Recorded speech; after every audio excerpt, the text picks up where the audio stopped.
রূপনগরের নবাব বীর হওয়ার পর থেকেই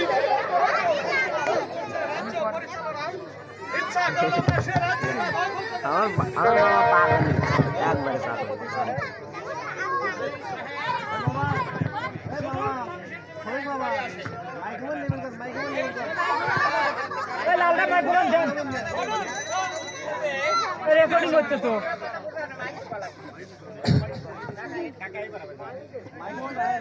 আরে রেকর্ড ভিডিও হচ্ছে তো। বেগম হোসনা বানু এবং মাহমুদ শিশু কামালকে হত্যা করতে পারলেই আমাদের পথ হবে একেবারে পরিষ্কার। আমি হব এই রূপনগরের নবাব আর আপনি হবেন আমার প্রধান উজির, বুঝলে? বেগম হোসনা শিশু কামালকে এভাবে হত্যা করলে এই রাজ্যে বিরাট একটা গোলযোগ সৃষ্টি হবে উদ্দেশ্য সাহেব। না না না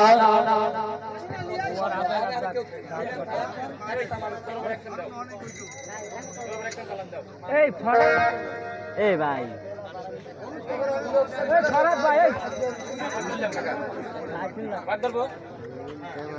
না না না তা কখনো হতে পারে না উজির সাহেব। ইব্রাহিম, তুমি এখানে এসেছো আমাদের কাজে বাধা দিতে? বাধা দিতে নয় সেনাপতি সাহেব, আমি এসেছি আপনাকে স্মরণ করে দিতে। ভুলে গিয়েছেন সেই অতীতের কথা? মনে করে দেখুন, একদিন আপনার পুত্র পরিবারে খিদের জ্বালায় ছটফট করে কাটছিল, আর আপনি দুহাত তুলে রাস্তায় রাস্তায় ঘুরে ফিরছিলেন দুমুঠো অন্যের জন্য। সেদিন আপনাকে নবাব রাস্তা থেকে ঘুরিয়ে এনে সেনাপতি পদে বল রেখে স্থান দিয়েছিলেন নবাব মহলে। আর আজ সেই নবাবের মৃত্যু হতে না হতেই তার স্ত্রী পুত্রকে আপনারা করছিলেন হত্যা। বেশ, তাই যাচ্ছি, কিন্তু মনে রাখবেন এই নবাব মহলে আপনাদের বিরুদ্ধে কেউ প্রতিবাদ করবার না থাকলেও আমি ইব্রাহিম কোনদিন বসে থাকবো না। আমার এই জীবন দিয়ে হলেও আমি তাদেরকে রক্ষা করব, রক্ষা করব। তুমি ওখানে রেখো, বেশি বাড়াবাড়ি করলে তোমাকেও ছাড় দেওয়া হবে না। আর সহ্য হচ্ছে না, চলো জাফর আলী খান। চলো নজির সাহেব, আমাদের কর্তব্য কাজ আমরা সমাধান করি কে। তাই চলো। এখন 10 মিনিট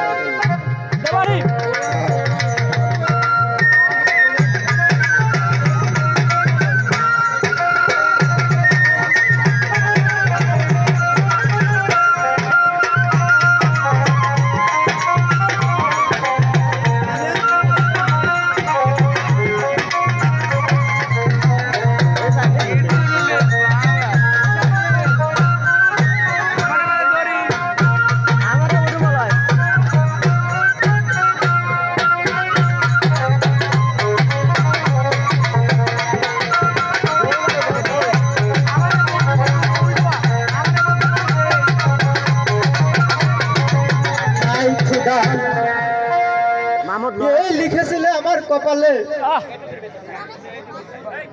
স্বামী একা ফেলে পরলোকে চলে গেল। আমি এখন এই অবশিষ্ট নিয়ে কেমন করে করব রাজ্য পরিচালনা?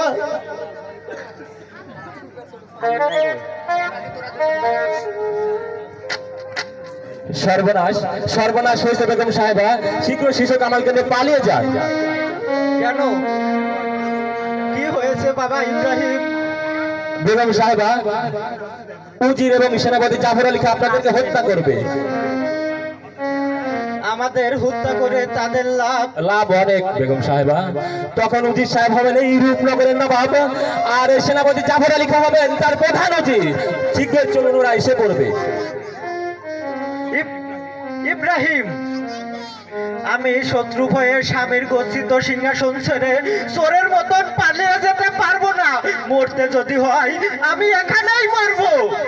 আপনি তাহলে যাবেন না? আপনি কি এই রূপনগরের শেষ সম্পদটুকু নষ্ট করে দিতে চান? না না না, আমি তা কখনো হতে দেব না, কারণ কামালের কাজতে বাঁচতে হবে।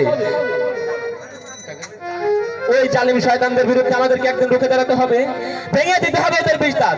এসো এসো ভাই কামাল, আমি তোমাকে মরতে দেবো না। আমি তোমাকে নিয়ে এই রাজ্য ছেড়ে অন্য রাজ্যে চলে যাব। ইব্রাহিম, তুমি এ কি করছো বাবা? আমার বুক খালি করে তুমি কামালকে নিও না। বেগম সাহেবা, আজ আমি আপনার কোনো কথাই শুনবো না। বিদায় বেগম সাহেবা, বিদায়।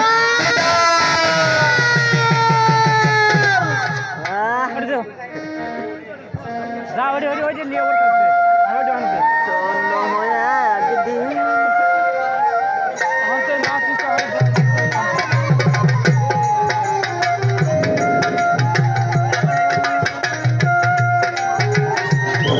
হত্যা নির্মম হত্যা শিশু কামালকে হত্যা ওই বেগম হোসনে বানুকে হত্যা তারপরে সেনাপতি জাফরানের বাদ একেবারে পরিষ্কার কোথায় তুমি কামাল এইবার তোমার জীবন নেই সিনেমিনি খেলার সাহায্য করে দিচ্ছি কোথায় তুমি তা হবে না, তোমার আমার বাস্তবে স্বপ্ন পূরণিত হবে না। কেন অজি সাহেব কারণ ইব্রাহিম শিশু কামালকে নিয়ে পালিয়ে গেল শত শহরে পাওয়া থাকতেও ওই শয়তান ইব্রাহিম কেমন করে শিশু কামালকে নিয়ে পালিয়ে গেল আমিও তাই ভাবছি জাফর আলী খান। এ ব্যাপারে আপনি নিশ্চিন্ত থাকুন অজি সাহেব, যেমন করে হোক ওই বিমান দুটিকে ধরে নিয়ে এসে আপনার সম্মুখে করবো নির্মম হত্যা। চলো জাফর আলী খান, চলুন তাই করতে হবে। চলুন যতক্ষণ পর্যন্ত তাদেরকে হত্যা করতে না পারি ততক্ষণ পর্যন্ত আমার মনে শান্তি নেই।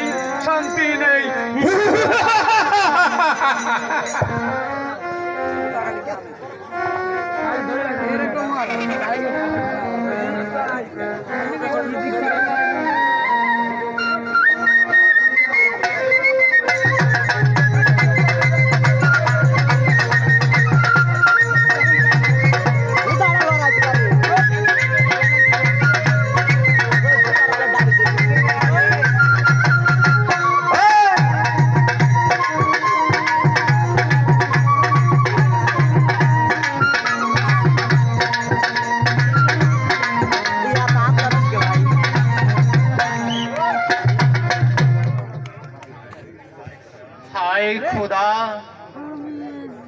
আমার এই সংসারে পুত্র কন্যা কিছুই নেই। এই একা একাই একঘেয়ে জীবন আমি কেমন করে কাটিয়ে দেব? খোদা, তুমি আমার একটি পুত্র সন্তান দাও খোদা, আমার একটি উপায় করে দাও খোদা, একটি উপায় করে দাও। ওই তো দেখা যাচ্ছে কদমালি চাষার বাড়ি। কদমালি বাড়ি আছো ভাই? কদমালি কে কে এই নিশিরাত্রি রাজ্যে আমায়? আমি ইব্রাহিম। ও, ইব্রাহিম, এটা লড়াইকে বাস আসুন। এই নিচে রাজ্যে গরিবের বাড়ি কেটে হাঁটতে আগমন। আমি এসেছি এই ছেলেটিকে তোমাকে দান করতে, তাকে তুমি যত্ন করে মানুষ করবে, সে চিরদিন তোমারই থাকবে। আপনি আমাকে ছেড়ে দান করবেন? এ তো আমার পরম সৌভাগ্যের কপাল। নাও ভাই, কিন্তু তার পরিচয় গোপন রাখবে। এ ছেলে তোমার ছেলে বলে পরিচয় দেবে। ভাইয়া, আপনি আমাকে একা ফেলে চলে যাবেন? সেজন্য কোনো চিন্তা করো না ভাই, আমি মাঝে মাঝে এসে তোমার সাথে দেখা করে যাব। বিদায় বিদায় কামাল, বিদায়। এসো বাবা কামাল, আমার কোলে এসো বাবা, চলো আমরা ঘরে যাই বাবা। তাই চলো।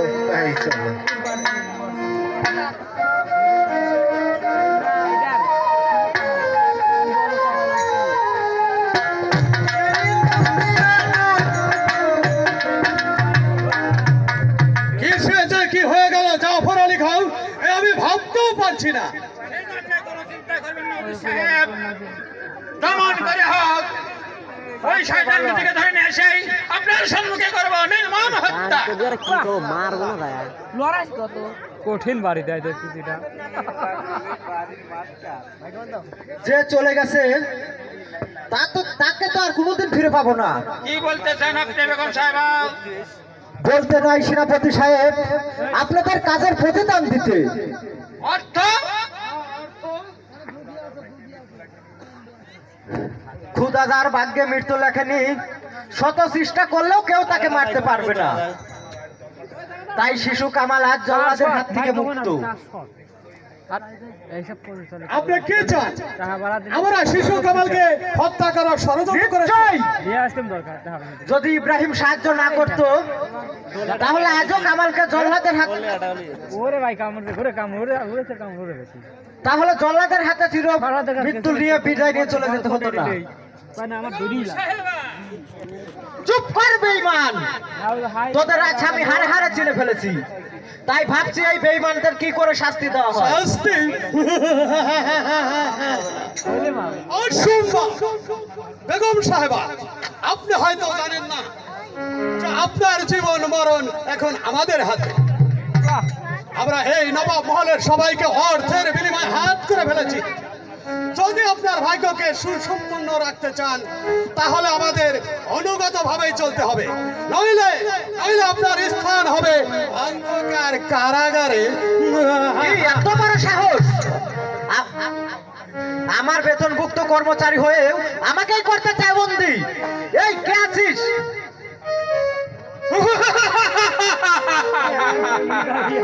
কেউ নেই, আপনারটাকে কেউ সারা দিবে না।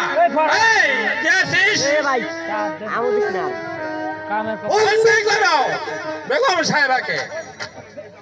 তাকে বন্দি করে নিয়ে যাও অন্ধকার কারাগারে। কোনো কথা নয়, বন্দি করো।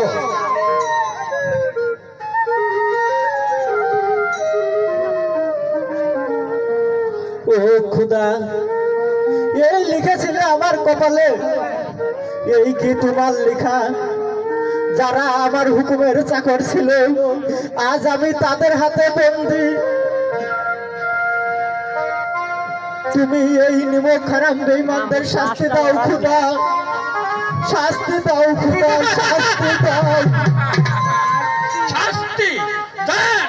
এইবার কারাগারে বসে বসে খুদার নামটি স্মরণ করুন, আর পরে দেখে দেন কি শাস্তি হয়। এই প্রহরী, নিয়ে যাওয়া। চাভো মালিকা, বলুন চলুন সাহেব। আমরা এবার বিশ্রামের ব্যবস্থা করি গিয়ে।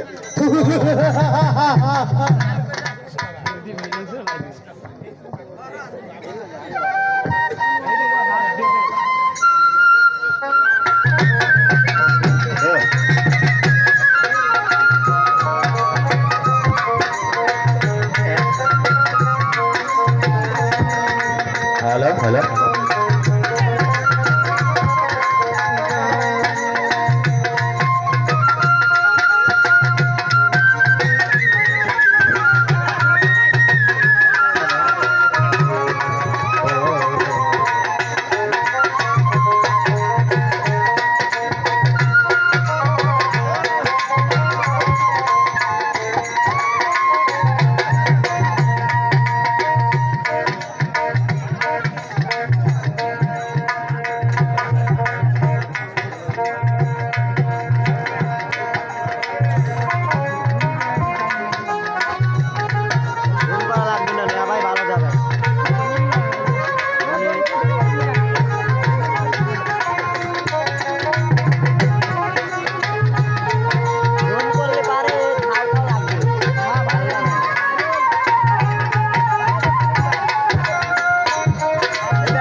জোরে কাও কোনে মাও তুসলা কি করতে আসিস? পাগল হইছে পাগল তো পাগল নাই, পাগলের সাথে পাগল হইছে। তুই আমার কাছে একবার ঝড় ধরা পড়া দে তো। এই তোর কাছে পড়া দেবো কেন রে? মাস্টারের কাছে আমি পড়া দিব। তা কখনো হবে না, মাস্টার মরে গেছে। বুঝতে পারছো? এই লিমিট ছাড়া এটা পাগল তো বুঝো না। আয়, তোর একটা আমি ঝড় ধরা পড়া দেই। আয়, ওই সারি। আয় তুই আমার কাছে। কি কইস আচ্ছা রে বাবা রে মা আয় রেখা কেমন আছো সুন্দরী কিসের কথা আল্লাহ আমারে কোনদিন কেউ মারে নাই তুই আমারে প্রথম আল্লাহকে রাত্রিটা জোর দিয়ে দিলি মনে রাখিস জানিস তো একবারে সারের বেলায় বিলি দিয়েছে কি রাখলো তোর কাছে রে ওই যে উত্তর পাড়ার কইছিল মান্নান পেট পেটালা পেটে থেকে বাড়াইছিল হাই তুই দেখিস নেই মানে আমি গম পারিছিলাম তুই বেটা শালা তুই ওদের তাবিজ কাগজ দেখছিস আমি কিন্তু ওই তাবিজ কত লাগায় তুই তো আমার ভালো করিস না আর ও যে সেদিনকে ওই যে খাইলো রাজা থেকে একবার পাস করে আসিস আর দেখলে ও যে গাছ গাছালির উপরে ছিল মাস্টার মাস্টার আজকে মরে গেছে জানিস না মাস্টারের বদলে তো আমি আসি বুঝতাই কোথাকার বোঝে না কিছু হে ভূতাই খায় না মাথায় লাই পেয়া তুমি কথা কইস কিনলে গে একদম খায় মাহে না তোর করে জানিস না আমার আম্মা যখন পাইছে বলে মরে গেছে কত করে বানাই খাওয়া লাগে তাবিজ করে দিয়েছে সারা জিন্দিগির জন্য আর ভালো লাগবে ওই তাবিজের লাগে কোনো কোনো মতে এই কথা কইছিল আমার নানা হজে হয় বলে মরে যায় তার জন্য তাবিজের জোরে বাইসে থাকি দাদি কিছু কয় না যে তাতে সময় ওই নেই তার আবার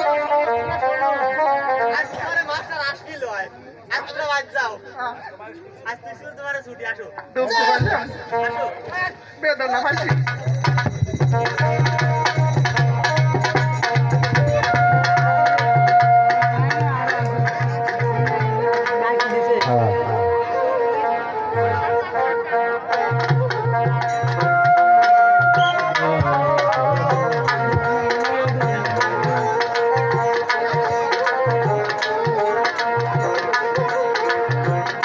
কাজল কাজল কোথায় গেল ছেলেটি ছেলেটি দেখতে দেখতে বেশ বড় হয়ে গেল তাকে যে এখন স্কুলে ভর্তি করা বিশেষ প্রয়োজন কাজল কাজল বাবা কাজল না গান কাটে ডাকছেন কেন পিতা এসো বাবা আমার কাছে এসো বাবা তুমি এখন লেখাপড়ার করার উপযুক্ত হয়েছো এরে মা আমার ইচ্ছা হয় তোমার স্কুলে পাঠিয়ে লেখাপড়া শিখিয়ে উচ্চ শিক্ষিত করে ঘরে তুলতে চাই বাবা তুমি কি বলো বাবা হ্যাঁ পিতা আমারও মন চায় যে লেখাপড়া করতে চলো বাবা এ ভাই এ তুই খালি ওরম হয়ে তোমার যা। আজই স্কুলে ভর্তি করে দিয়ে আসি বাবা তাই চলুন পিতা তাই চলুন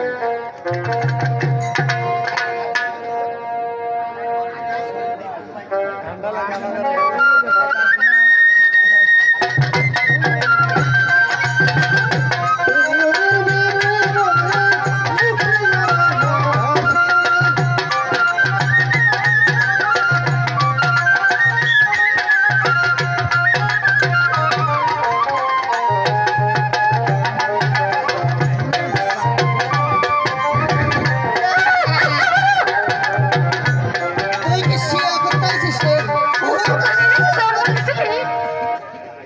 এই রেখা আয়। তুই আমার কাছে পড়া দিবি হ্যাঁ রে যার দ্বারা হে দাদারা বেরোলে তাবিজ তোর দাদা তাবিজ দি কি করতো আমার দাদা বাইসে থাকতো ওই তাবিজের জোরেই দাদা ওই গরম সাথে বেশি আনিছে সে তিনখান আমি করছি 10টা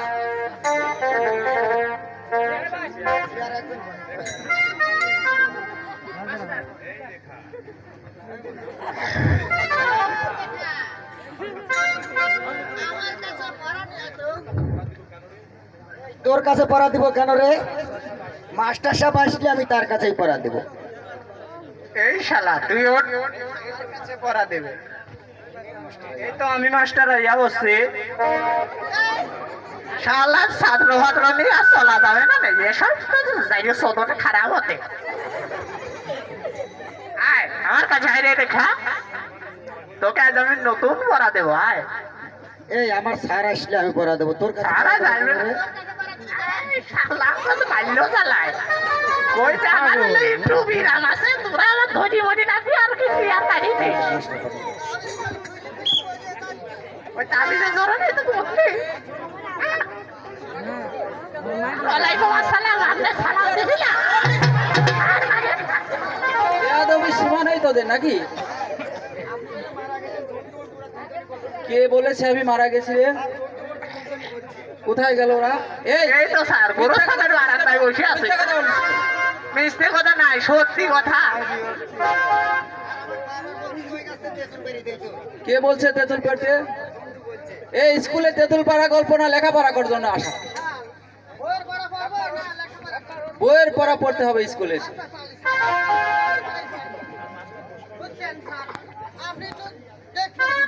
আচ্ছা তোমরা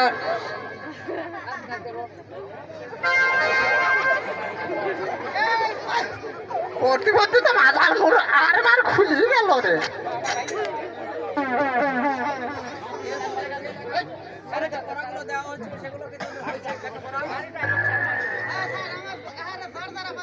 হ্যাঁ পড়াগুলো ঠিক মতো আমার কাছে দাও। মাস্টার সাহেব আপনার স্কুলে আসতে পারি? কে আসুন, বলুন কেন এসেছে? আমি এসেছি আমার ছেলেকে কি আপনার স্কুলে ভর্তি করার জন্য। বেশ ভালো কথা। আমার স্কুলের ভর্তি ফিস 20 টাকা, মাসিক বেতন 30 টাকা, এই মোট মিলে 50 টাকা দিলেই হবে। মাস্টার সাহেব আমার কাছে তো এখন টাকা নেই, আমি আপনাকে পরে দিয়ে দেব। তা হবে না, বাকির কারবার আমার এইখানে নেই। টাকা ছাড়া তোমার ছেলেকে আমি স্কুলে ভর্তি করতে পারবো না। মাস্টার সাহেব আমি গরিব মানুষ, আমার ছেলেকে আপনি একটু দয়া করুন। তা হবে না, বিনা পয়সায় এখানে লেখাপড়া হবে না। তোমরা স্কুল থেকে বেরিয়ে যাও।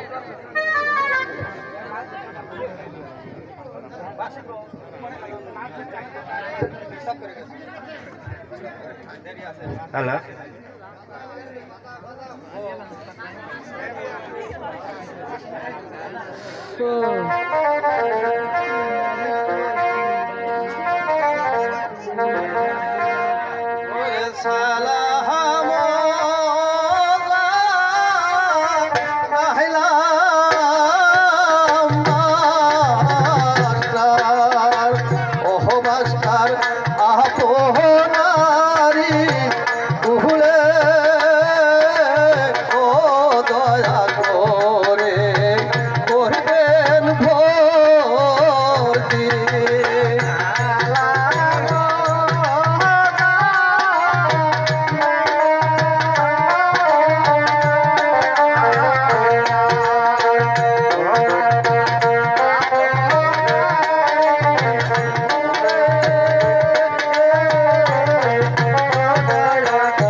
তোমাকে টাকা ছাড়া আমার এই স্কুলে কোনো মতে ভর্তি করা হবে না। তোমরা চলে যাও। মাহমুদ লোয়ার আসছে।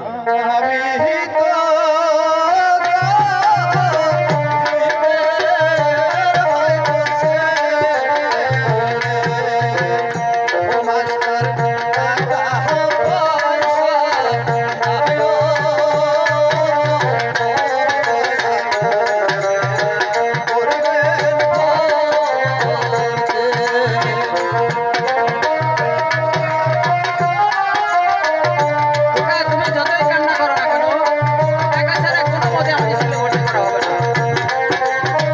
এই তোরা বেয়াদবি করছিস কেন? ওঠ।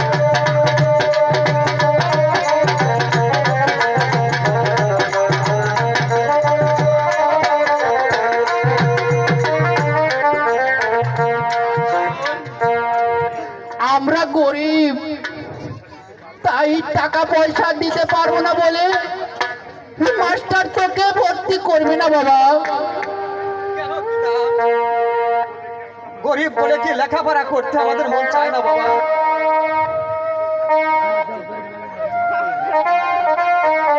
গরিবটা কি লেখাপড়া করতে মন চায় না বাবা? না না না, গরিবরা খেতে মাঠে কাজ করবে আর পেট পুড়ে খাবে, তাদের কোনো লেখাপড়া নেই। এখান থেকে বেরিয়ে যাও খোকা। লেখাপড়া করতে নাই রে বাবু, সকালে ঘাস কাটার গরু ছাগল নাকি বরকে ভালো। দাঁড়াও যুবক, স্যার, এই ছেলেটাকে ভর্তি করে নিন, এখান থেকে তাড়িয়ে দিবেন না। গরিব হলে সেও তো একজন মানুষ, তারও তো মন চাই লেখাপড়া করতে। সেটা ঠিক আছে, তুমি বুঝবে না রেখা, গরিবদের লেখাপড়া হয় না।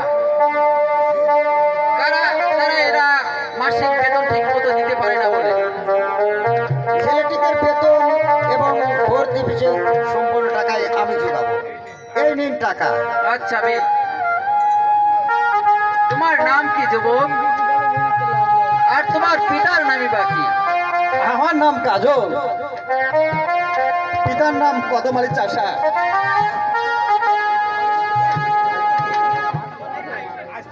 আজ থেকে তোমাকে স্কুলে ভর্তি করা হলো। মা, তুমি আমার ছেলেকে স্কুলে ভর্তি করেছো, আমি তোমাকে আশীর্বাদ করি মা, তুমি দীর্ঘজীবী হও মা, তুমি দীর্ঘজীবী হও। কাজল, আগামীকাল থেকে তুমি রীতিমতো স্কুলে আসবে। হ্যাঁ, আজ আজ তোমাদের সবার ছুটি। হ্যাঁ, তাই চলো, তাই চলো। ঝামেলা তাই না? বাস লড়াই ওর কাছে যাইও তো রে বেটি, ও তোমার জীবনটা শেষ করে দিবে। যাইও না, যাইও না।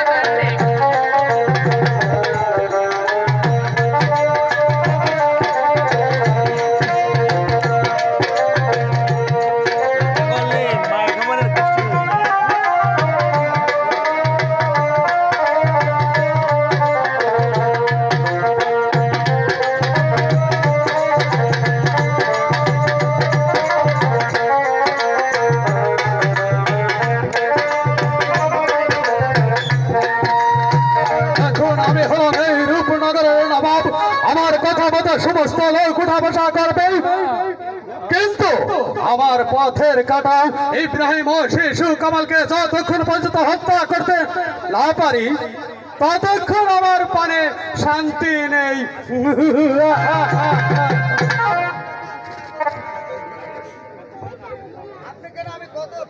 এসেছি পিতা। আমাকে খুঁজলে কেন মা রেখা? তাহলে কি তুমি স্কুলে যাওনি? না পিতা, আমার শরীরটা বিশেষ ভালো না, তাই আমি একটু ফুল বাগানে বেড়াতে যাব পিতা। আমাকে হাসি মুখে বিদায় দিন। এই সাত সকালে ফুল বাগানে যাবে কেন মা রেখা? সকাল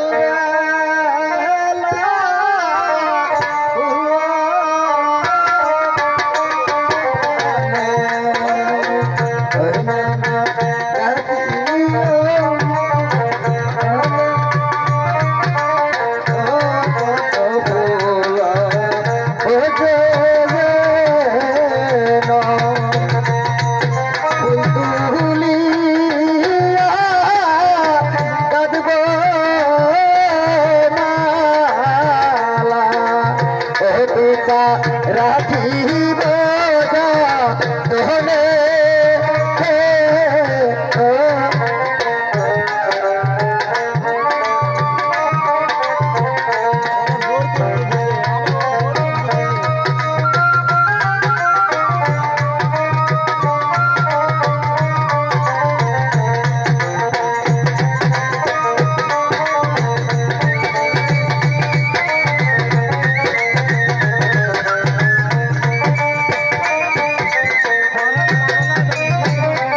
যাও মা রেখা, কিন্তু শীঘ্রই ফিরে এসো।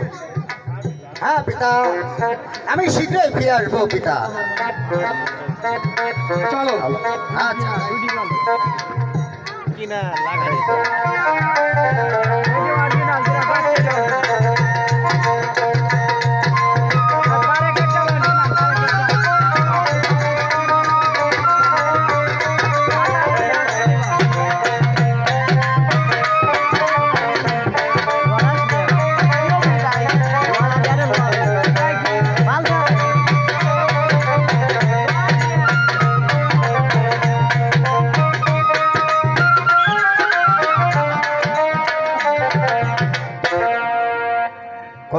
পাগল অপেক্ষা করছি, সে তো এখনো এলো না। তাহলে সেও কি আজ স্কুলে আসবে না? বিনি সুতার মালাখানি আমি কার গলে পরাবো? সে যে আমার মনোপ্রাণ হরণ করে নিয়েছে। বিনি সুতার মালাখানি পরাইবে কার গলে, সে যে আমার মনোপ্রাণ গো ওই নানিয়া যে ধরিয়া, সে যে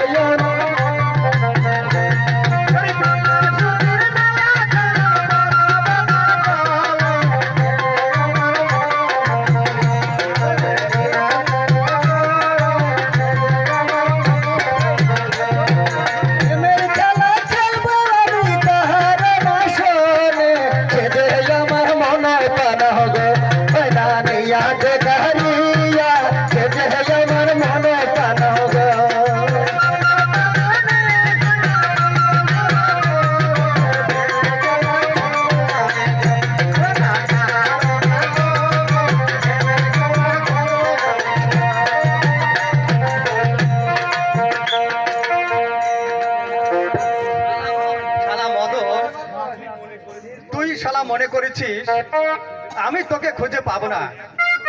একবার যদি ধরতে পাই তাহলে দেখাবো কানামাছি খেলার কত মজা। শালা তুই কোথায়? শালা এই তুই কর, আর বল কানামাছি খেলবি? জানিস ইস, বোধ যা লেখা ছাড় ছাড় বলছি। যা শালা, কাকে ধরতে গিয়ে কাকে ধরে ফেলেছি? তুমি ভারী দুষ্টু হয়েছো। এখন যদি কেউ দেখে ফেলতো, তাহলে আমার কি হতো? আমার চোখ দুটি তো বাধাই ছিল।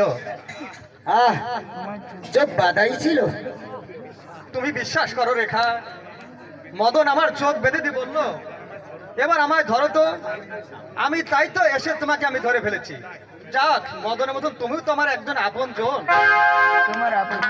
এখন জন্য তো তোমার বই পড়েছে। হয়ে গেছে, তা আবার রাগ করছো কেন? আমার আপন জন না হলে সেদিন তুমি স্কুলে ভর্তি কেন করলে? তুমি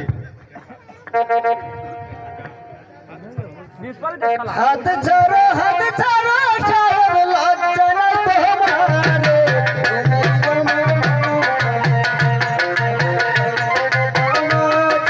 গলে তো গলা,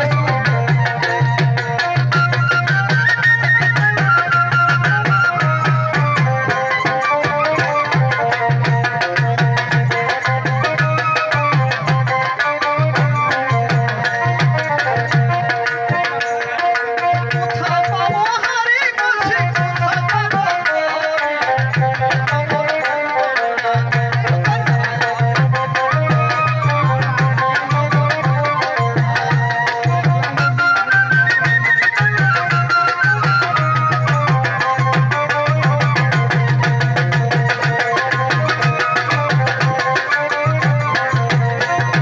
তরুণ জাতি দুষ্টুরতি আকাশে দিল, ওর বয়ে পড়ে সদাই গো, ওই না কদর করে তো, ওর দুষ্টুরতি গো।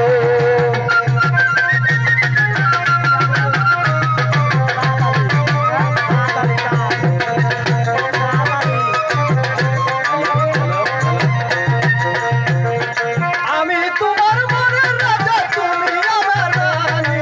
তোমায় নিয়ে শুনে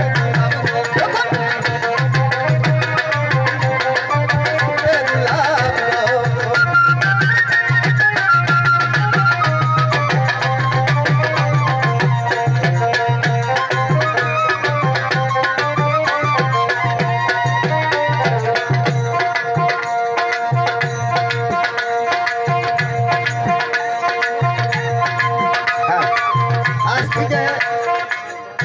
আজ থেকে তুমি আমার চোখের কাজল বন্ধু। আজ থেকে তুমি আমার হৃদয় রেখা। সময় অনেক হয়েছে, এখন চলো বন্ধু, ঘরে যাই। হ্যাঁ বন্ধু, তাই চলো। আচ্ছা, কিন্তু প্রতিদিন সন্ধ্যায় কিন্তু ফুল বাগানে বেড়াতে আসবে, আসবে তো? হ্যাঁ, আসবো। এখন চলো যাই। এখন চলো যাই। তাই চলো, তাই চলো।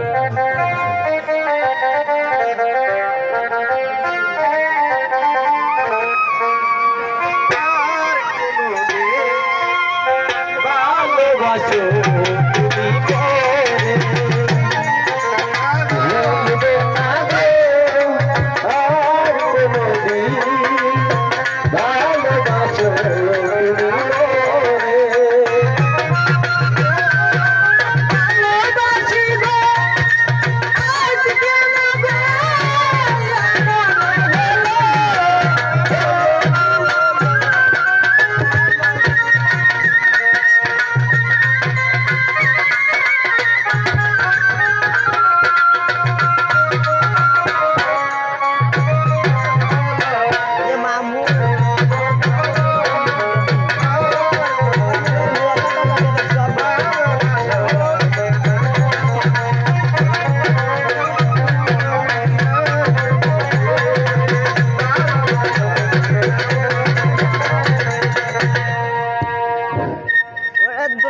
সেনাপতি জাফর আলী খান ইব্রাহিম ও নবাব চাঁদা শিশু কামালের সন্ধান কিছু পেয়েছেন? ফোন দিয়া রানাও করবি নিউজ দিতর এই রাজ্যের উত্তর থেকে প্রচার পাঠিয়েছি, কিন্তু আজ পর্যন্ত ওই দুই শয়তানকে সংবাদ পাইনি। আমার মনে হয় বেগম সাহেব সংবাদ জানেন। এ মামু বেগম সাহেব জানলেও সে বলবে না। বেগম সাহেবকে দরবারে হাজির করুন, কেমন করে বলাতে হয় তা আমার ভালো করেই জানা আছে। এই কে আছিস? বন্দি বেগম সাহেবকে দরবারে হাজির কর।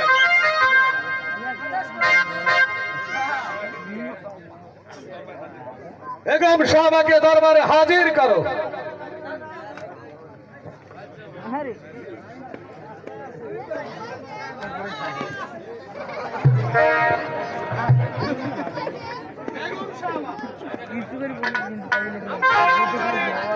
বিয়াতা লাগিছে আপনার জীবন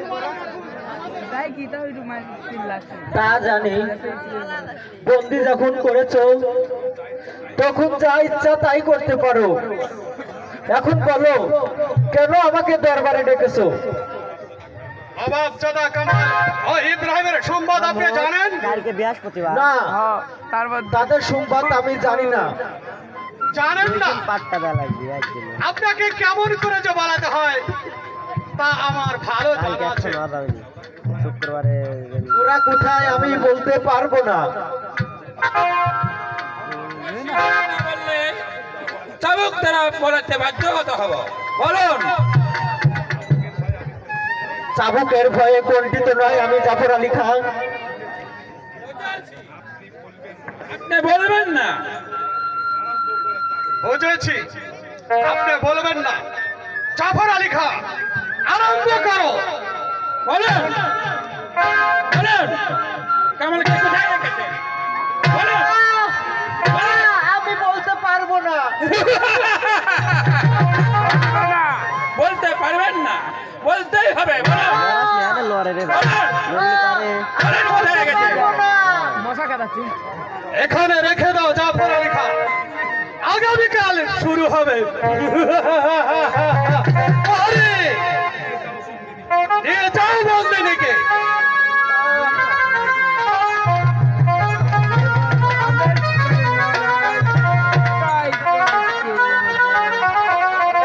চলো জাফর আলী খান। চলুন অলি সাহেব, এখানে খাট করে।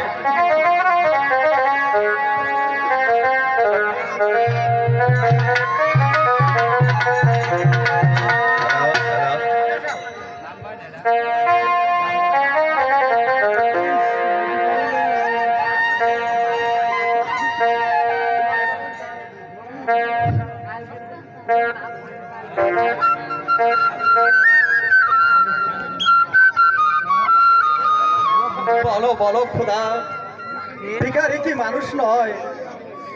তাদের পানে কি প্রেম ভালোবাসা নেই? মারো হচ্ছে আমি বলো বলো খোদা। মাহমুদ নারীর বাবা কাজল গরিবের পানে ভালোবাসাটা থাকাটাই অপরাধ। তোর মুখটা শুয়ে উঠাও পিতা আরে বাবা, না জটিল যাইছে আমরা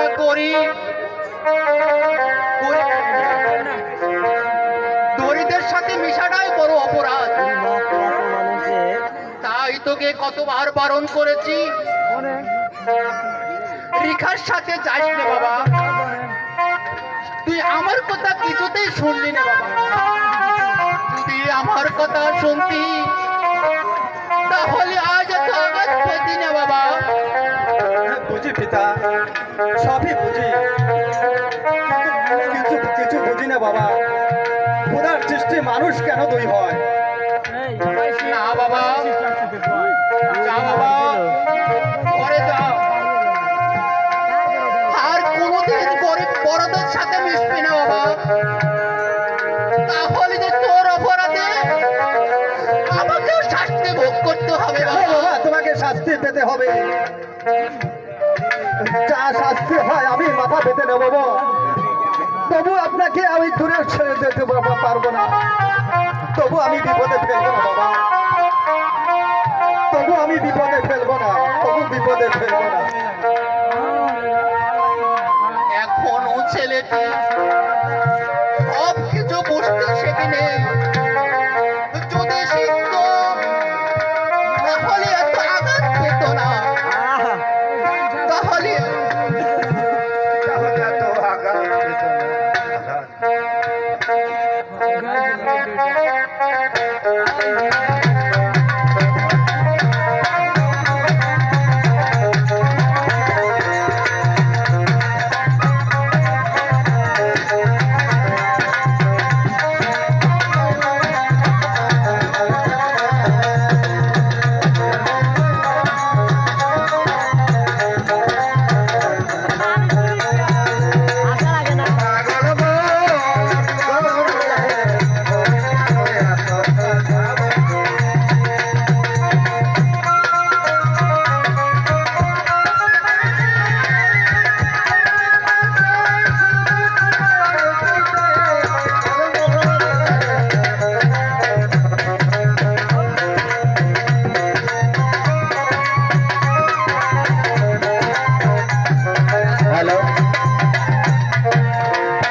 আমার কাছে বসো বন্ধু, হাত লাগে যায় আসো।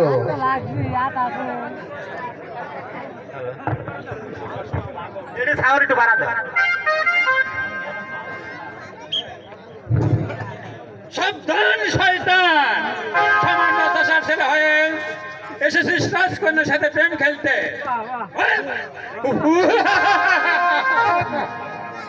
ওর তো কোনো দোষ নাই সেনাপতি কাকা। সরে যাও রেখা, ওর কোনো দোষ নেই। আমি ওকে চাবুক মেরে পিঠের দাম তুলে নেব।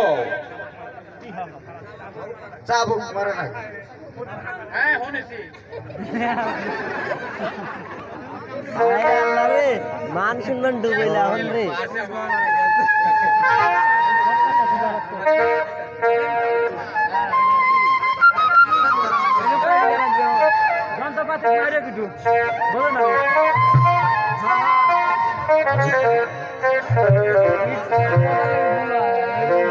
সহ্য হচ্ছে না আমার।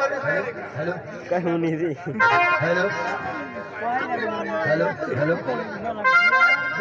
ওমা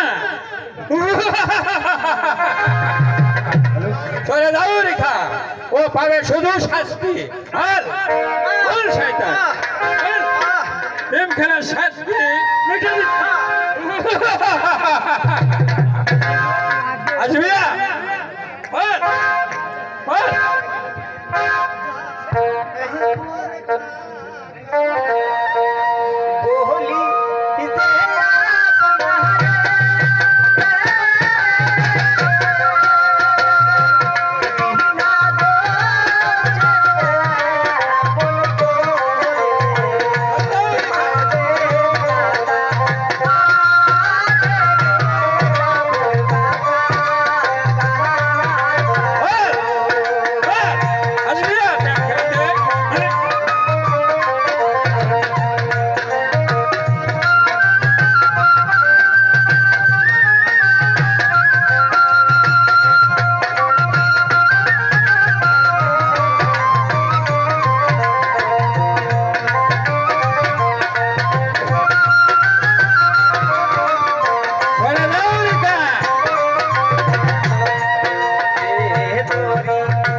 চলে এসো রেখা। বন্ধু তুমি আমার কথায় অভিমান করো না বন্ধু। অভিমান নয় রেখা, তুমি হচ্ছে রাজকন্যা আর আমি একজন সামান্য চাষার ছেলে। হ্যাঁ বন্ধু, তোমার সাথে যে আমার মেলামেশা কেমন করে হয় তা কখনো হতে পারে না রেখা। তুমি আমাকে ভুলে যাও রেখা, তুমি আমাকে ভুলে যাও। তুমি জেনে রেখো বন্ধু, রেখা মৃত্যুকে বরণ করে নিতে পারে, তবু তোমার ভালোবাসাকে কখনো ভুলবে না, ভুলবে না, ভুলবে না। তুমি একই বলছো রেখা। হ্যাঁ আমি ঠিকই বলছি। এখন চলো যাই বন্ধু, সময় অনেক হয়েছে। হ্যাঁ তাই চলো, চলো, তাই চলো। তাই চলো।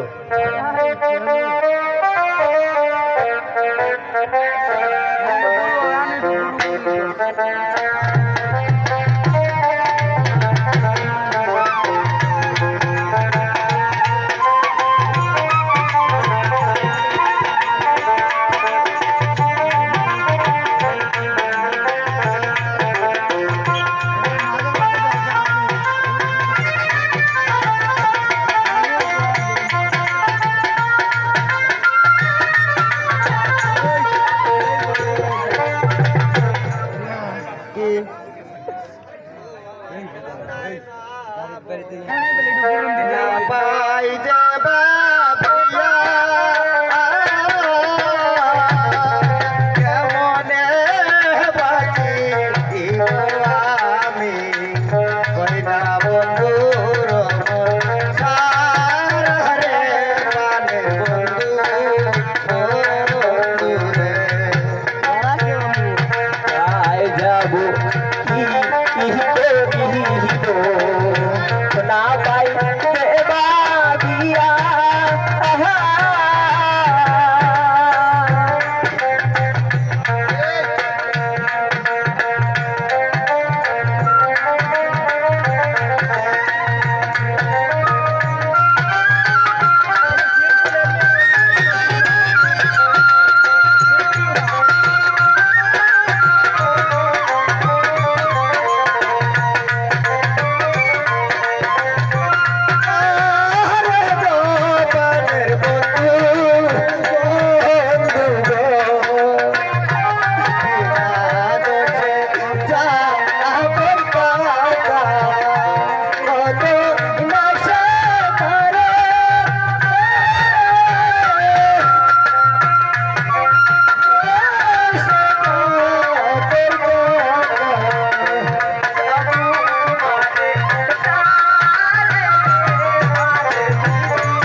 আমি তাকে যা বুঝিয়ে বলবো, আমি চিরদিন আমি তাহারই থাকবো।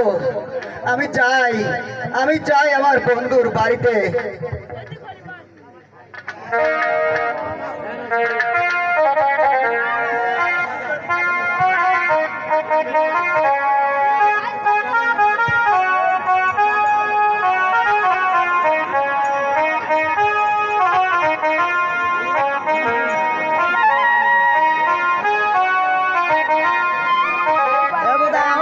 রাহুল কেউ নাই স্যার, এ পেলে কেউ নেই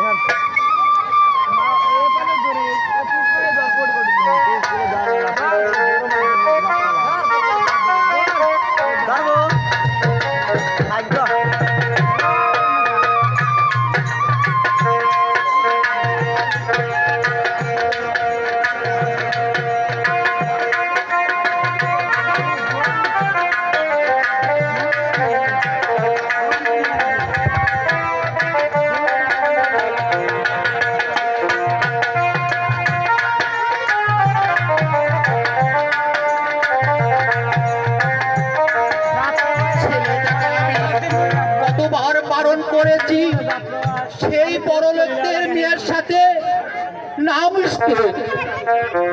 সে যে কিছুতেই আমার কথা শুনলো না।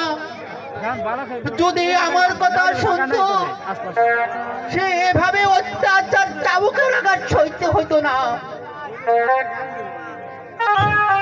সেই জন্যই তোকে স্মরণ করে দিতে এসেছি কদম আলী। তোর ছেলেকে শাসন করতে না পারলে তাহলে তার প্রতিফল তোকেই ভোগ করতে হবে। তার বলতে হবে না যাবো না, আমি কাজলকে আচ্ছা করে শাসিয়ে দিয়েছি। সে আর আপনার কথা অবাধ্য হবে না। তাই করিস কদম আলী, কারণ তার স্পর্ধা আকাশ ছাড়িয়ে গেছে। আর যদি তোর ছেলেকে আমার মেয়ে রেখার পিছনে ঘোরাফেরা করতে দেখি তাহলে তাহলে তোদের বাপ বেটা দুজনকেই আমি হত্যা করব। তার করতেও হবে না যাবো না, আমি আজই সে পথ বন্ধ করে দেব। মনে রাখিস কদম আলী, তোর ছেলেই তোর মৃত্যুকে ডেকে আনবে। যদি পানের মায়া থাকে তাহলে তোর লম্পট ছেলেটাকে আজই বাড়ি থেকে তাড়িয়ে দে, নইলে আমি তোদের বাপ বেটা দুজনকেই ক্ষমা করব না। এটা আমার শেষ আদেশ। না না না, অসম্ভব। ওর জন্য আমার পদে পদে অপরাধ সহ্য করতে হচ্ছে। আমি যাই আজ তাকে তার মামার বাড়ি পাঠিয়ে দিয়েছি। তাকে তার মামার বাড়ি পাঠাতে পারলে আমাদের পথ হবে একবারে পরিষ্কার।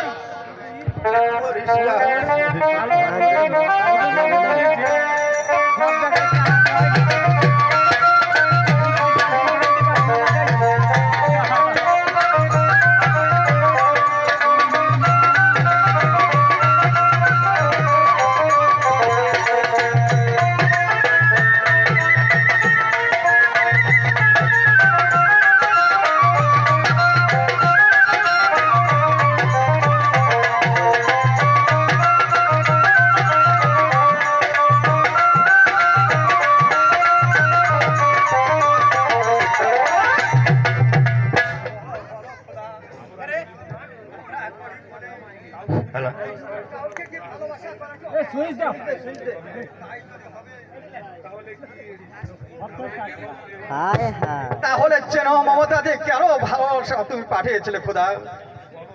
বলো বলো খোদা, তুমি কেন পাঠিয়েছিলে?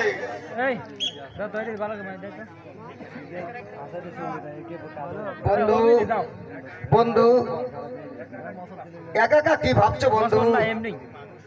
ভাবছি মানুষের কতটা বিভাগ। ও কথা বলে আমাকে লজ্জা দিও না বন্ধু, আমার আর পানে আঘাত দিও না। তোমাদের ব্যবহারে আজ বলতে বাধ্য হচ্ছি, নইলে তোমাকে ভালোবাসা অপরাধ হবে কেন? জানি বন্ধু তোমার দুঃখটা কোথায়, তবু এত সহজে ভেঙে পড়লে যে চলবে না। না না রেখা, তুমি আমার কাছে তুমি আর আইসো না। আমার ওই চাবুকের আঘাতে তুমি আর আমাকে ঠেলে দিও না। তুমি চলে যাও রেখা, তুমি চলে যাও। বলো বলো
সরিয়ে দিও না বন্ধু, তুমি হয়তো জানো না আমি তোমাকে কতটা ভালোবাসি। তুমি আমার আশা, তুমি আমার ভরসা।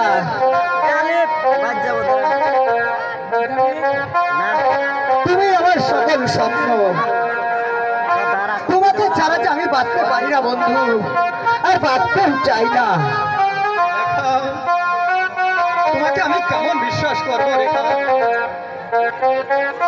তুমি হচ্ছে রাজকন্যা, আমি যে সামান্য একটা চাষার ছেলে। বন্ধু তুমি একথা বলে আমার পানে আর আঘাত দিও না বন্ধু। এই নির্জনে তুমি ছাড়া যে আমার আর কেউ নেই। এই আকাশ চন্দ্র সূর্যকে সাক্ষী রেখে তোমাকে আমি স্বামী বলে গ্রহণ করিলাম। তুমি আমার রেখা, আজ থেকে তুমি আমার রেখা। শোনো, আমিও তোমার মাথায় হাতে হাত রেখে বলছি, এই চন্দ্র সূর্যকে সাক্ষী রেখে বলছি, আমি তোমাকে স্ত্রী বলে আমি গ্রহণ করিলাম। বন্ধু রেখা, আমার রেখা, এখন চলো এখন ওই গাছের নিয়ে বসে আমরা একটু নিদ্রা যাই। তাই চলো বন্ধু, তাই চলো।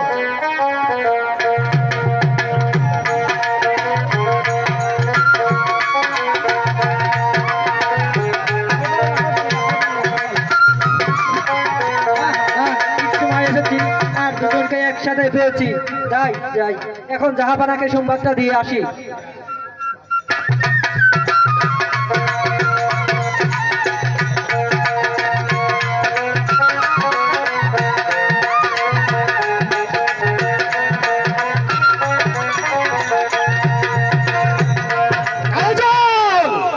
তোর সাহস তো কম নয় চাষার ছেলে, বল বল বল বল,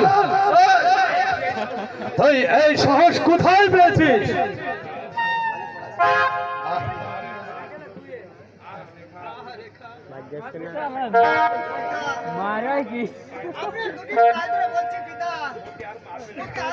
মাহমুদের এটা নিয়েছেন আব্বু। কোনো দোষ নেই, অপরাধ আমি করেছি, শাস্তিটা দিতে হয় আমাকে। না, তুই সরে যা কলঙ্কিনী। বল বল। শোনেন শোনেন আহমের পিতা, পিতা বলি, পিতা আর ঘরে।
এই শয়তানকে বন্দি করে নিয়ে যাও অন্ধকার কারাগারে।